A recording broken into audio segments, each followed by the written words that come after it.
Tomato দিয়ে মাছ রান্নাটা এটা কিন্তু খুবই কমন, তাই না? প্রায় সময় মানে 2-1 দিন পরপরই কিন্তু এই রান্নাটা করা হয়। কিন্তু একটা অদ্ভুত বিষয় কি, টমেটো দিয়ে যদি মাছ রান্না করা হয় এটা খেতে কিন্তু খারাপ লাগে না। মানে 2 দিন পরপর খেলেও ভালোই লাগে। হ্যালো এভরিওয়ান, আসসালামু আলাইকুম। তো আমার সবজি কাটাকুটি দেখেই বুঝতে পেরেছো আজকে টমেটো, মাছ, আলু এগুলো রান্না করব। সবজি ছাড়াও যদি শুধু টমেটো দিয়ে মাছ একটু পেঁয়াজ বাড়িয়ে ভুনা ভুনা করে রান্না করা হয়, মানে মাছটাকে একটু হালকা ভেজে নেয়, তাহলে কিন্তু অনেক বেশি মজা হয়, ওইটাও ভালো লাগে। কিন্তু তোমাদের ভাইয়া তো মানে ঝোল ছাড়া খেতে পারে না, তাই আজকে একটু ঝোল দিয়েই রান্না করা হবে। তো প্রথমে দেখতে পাচ্ছ সব কিছু ভালো করে ও কষিয়ে নিচ্ছে। আসলে ও প্রায় সময় আমাকে রান্নায় অনেক হেল্প করে, যদি আমার খারাপ লাগে ও রান্না করে দেয়, এটা আর কি ভালোই লাগে। যাই হোক, কাজে হেল্প করলে ভালোই তো লাগবে, তাই না? তো সব কিছু কষিয়ে নিচ্ছে, পেঁয়াজ, মরিচ, পরিমাণ মতো লবণও দিয়ে নিল।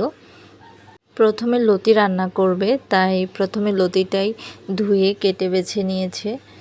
আর এগুলো সব আমি রেডি করে দিয়েছি, ও রান্না করছে। ওর রান্নাটা অনেক বেশি মজা, আমার কাছে খুবই ভালো লাগে, তাই প্রায় সময় ওকেই বলি রান্না করতে, এটাই আর কি।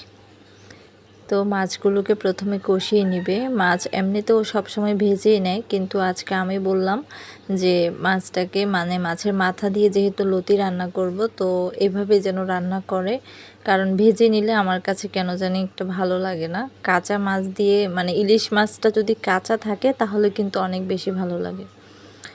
তো ব্যাস, দেখতেই পাচ্ছ সবগুলো কষিয়ে নিচ্ছে।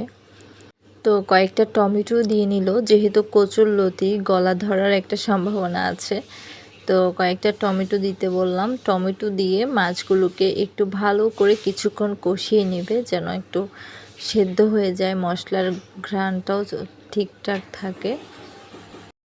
কচুরলতি রান্না করতে কিন্তু একদমই সুবিধা, মানে বেশিক্ষণ সময় লাগে না, খুবই তাড়াতাড়ি রান্নাটা হয়ে যায়। আর তাই আজকে আমাদের রান্না বান্না শেষ করতেও তেমন একটা সময় লাগেনি, খুবই তাড়াতাড়ি রান্না হয়ে গিয়েছে। মাছ মশলাগুলো সব কিছু একটু ভালো করে কষানো হয়ে গেলে তারপর সেখানে কচুরলতিগুলো দিয়ে নিবে। আর কচুরলতিটা আমি একটু বেশি পছন্দ করি, কেন জানি না, খুব বেশি ভালো লাগে। তো লেবু ছিল, লেবুটা এখানে আর চেপে দিব না, কারণ এভাবে দিলে তিতা লাগে, কিন্তু যদি খাওয়ার সময় ওভাবে খাওয়া যায় ওইটাই বেশি ভালো লাগে।